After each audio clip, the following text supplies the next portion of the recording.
আরামবাগ লোকসভা কেন্দ্রের নবনির্বাচিত তৃণমূল সাংসদের জন্য সংবর্ধনা সভার আয়োজন চন্দ্রকোনায়। সেই সভায় বিজেপি ছেড়ে তৃণমূলে যোগদান বিজেপির 2 পঞ্চায়েত সদস্য সহ একাধিক বুথ সভাপতি ও মণ্ডল নেতৃত্বরা। বিজেপি ছেড়ে তৃণমূলে আসা কর্মীদের হাতে দলীয় পতাকা তুলে দেন আরামবাগ লোকসভা কেন্দ্রের নবনির্বাচিত সাংসদ মিতালি বাগ। পশ্চিম মেদিনীপুর জেলার চন্দ্রকোনা 2 নম্বর ব্লকের ভাগবন্তপুর 2 নম্বর গ্রাম পঞ্চায়েতের ভৈরবপুরে আজ রবিবার বিকেল নাগাদ আরামবাগ লোকসভা কেন্দ্রের তৃণমূল সাংসদ মিতালি বাগকে নিয়ে একটি সংবর্ধনা সভার আয়োজন করে চন্দ্রকোনা 2 নম্বর ব্লক তৃণমূল কংগ্রেস ও ভগবন্তপুর 2 নম্বর অঞ্চল তৃণমূল কংগ্রেস। আর সেই সংবর্ধনা সভায় মিতালি বাগের হাত ধরে বিজেপিতে যোগদান করল চন্দ্রকোনা 2 নম্বর ব্লকের বিজেপির 2 জন পঞ্চায়েত সদস্য। ভগবন্তপুর 2 নম্বর গ্রাম পঞ্চায়েতের মেটালা বুথের বিজেপির পঞ্চায়েত সদস্যা চাঁপারানী ঘোষ এবং 3 নম্বর বসনছড়া গ্রাম পঞ্চায়েতের যদুপুর বুথের বিজেপির পঞ্চায়েত সদস্য প্রসেনজিৎ বেরা সহ বিজেপির চন্দ্রকোনা 1 মণ্ডলের বেশ কিছু বুথের বুথ সভাপতি এবং মণ্ডল কমিটির নেতৃত্ব তৃণমূলে যোগ দেন। এদিনের কর্মসূচিতে উপস্থিত ছিলেন চন্দ্রকোনা 2 নম্বর ব্লকের ব্লক তৃণমূলের সভাপতি হীরালাল ঘোষ, ভগবন্তপুর 2 নম্বর অঞ্চল তৃণমূল কংগ্রেসের সহ সভাপতি ইসমাইল খান সহ একাধিক তৃণমূলের নেতাকর্মীরা। যদিও এই যোগদানের বিষয়ে বিজেপির আরামবাগ সাংগঠনিক জেলা সম্পাদক সুদীপ কৌশারীর দাবি, বিজেপির নেতাকর্মীদের চাপ দিয়ে যোগদান করানো হচ্ছে তৃণমূলে। এক কথায় ভয়ে তৃণমূলে যোগদান করতে বাধ্য হচ্ছে বিজেপি কর্মীরা। চোখে ঝাপসা দেখছেন? সামনের ছোট লেখা পড়তে অসুবিধা হচ্ছে? অতি সত্বর যোগাযোগ করুন Nayandeep eye care centre, Daspur Bazar. এখানে চেম্বার করেছেন চক্ষুরোগ বিশেষজ্ঞ ও phaco surgeon doctor Kaustav Bhuiyan এবং ডক্টর সুদীপ্ত ঘাটা। নির্বাচনে জয়লাভের পরেই চন্দ্রকোনাতে প্রথম সভা করলেন, সেখানে যোগদান করলো বেশ কিছু বিজেপি কর্মীরা, কি বলবেন? দেখুন, তারা ভেবেছে যে ঝুমলাবাজিতে থেকে আর জুমলাগিরি করে লাভ নেই।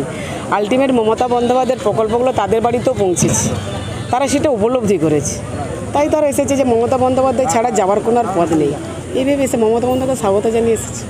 আজকে এখানে বিজেপি থেকে জয়েন করে ভগবন্তপুর 2 থেকে পঞ্চায়েত একটি এখানে পঞ্চায়েত সদস্যা আজকে এমপি ম্যাডামের হাত ধরে জয়েন করলেন এবং তার সঙ্গে বসনছড়া 3 নম্বর অঞ্চলের আরেক পঞ্চায়েত সদস্য সেও জয়েন করেছেন।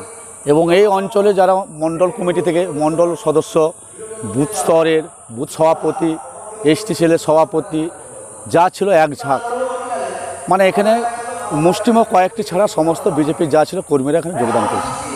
আপনার এই অঞ্চলে বেশ কয়েকটা বুথে তো বিজেপি লিড ছিল, এবারে মূলত কি সেই জায়গা থেকে আজকে জয়েনিং হলো? সেই জায়গা থেকে এখানে বিজেপির ভালো মেটালা, বাগডাঙ্গা, ভৈরবপুর, খেরাটি। বিজেপি নেতৃত্ব ইতিমধ্যে দাবি করছে যে এগুলো ভয় দেখিয়ে যোগদান করানো হচ্ছে। ভয় দেখে নয়, এটি যে কথা বলেছে ভুল বলেছে, নিজেই হয়তো একা হয়ে গেছে, তার ডালপালা যা ছিল তারা সব চলে আসছে, সে নিজে এখন কী বলবে যে এখন ভয় দেখে। আমার এখানে কোনো সন্ত্রাস ভয় কিছু দেখানো হয়নি। তার জন্য ইলেকশন যেদিনই আমাদের গণনা শুরু হয়েছে সেই দিন থেকে এই এলাকার কোনো মানুষ বা কেউ বলতে পারবে না যে এখানে কোনো কারো উপরে কোনো টর্চার হয়েছে। অতএব সেই জায়গায় তারা স্বতঃস্ফূর্তভাবে যে আমরা যা বিজেপি আমাদেরকে যেরকম খেলা খেলিয়েছিল, মিথ্যা নানাম প্রলোভন দেখিয়েছিল, আমাদের গরিব মানুষদেরকে এই কথা বলেছিল, সেগুলো দেখছি সব মিথ্যা ছাড়া কিছু নয়। এখন আপনাদের যে উন্নয়ন, এই দিদির উন্নয়নের সাথী করে আমরা জয়েন হতে চাই।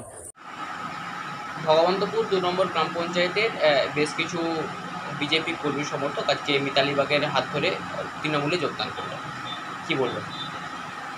বেশ কিছু নয়, একটা কি দুটো পরিবার প্রচণ্ডভাবে মানসিকভাবে চাপ সৃষ্টি করছে তৃণমূল কংগ্রেস, এবং তারা অসহায় হয়ে তারা পতাকা ধরতে বাধ্য হয়েছে। কিন্তু মনে প্রাণে কেউই এইভাবে কাউকে বিজেপি থেকে তৃণমূল করতে পারবে না। যাদের মনে বিজেপি আছে তাদের মনে বিজেপিই থাকবে। আগামী দিনে দেখতে থাকুন এই মানুষগুলো সময় সুযোগে কোথায় থাকে। তৃণমূল দাবি করছে যে মণ্ডলেরও বেশ কিছু কর্মী তারাও নাকি যোগদান করেছে।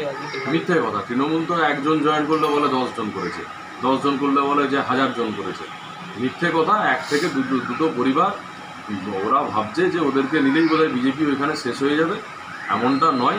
বহু কর্মী সমর্থক আমাদের আছে যারা এখনও পতাকা ধরে রাস্তায় বিজেপি করার জন্য প্রস্তুত, আর এদের ওপরে মানসিক চাপ সৃষ্টি করেছে। এরা মনে প্রাণে কোনোদিনও বিজেপি হয়নি। আপনার নাম? সুদীপ কৌশারী, সম্পাদক, আরামবাগ সাংগঠনিক।